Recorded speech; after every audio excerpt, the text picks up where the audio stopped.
In this video, we will explain how the How I Spend feature works in the banking app. To turn this feature on or off, head to the Profile menu at the bottom of the screen. If you have selected to turn on this feature, access the How I Spend module by visiting your home screen and selecting the option View Details under the How I Spend graph. It is important to note that if you have disabled the How I Spend module, you will not be able to view this feature from the home screen.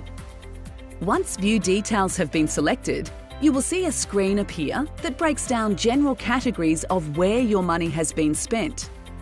You can then select the filter on the page to choose the year, month, and categories that appear on the previous screen. Once you have made your selection, simply press Save.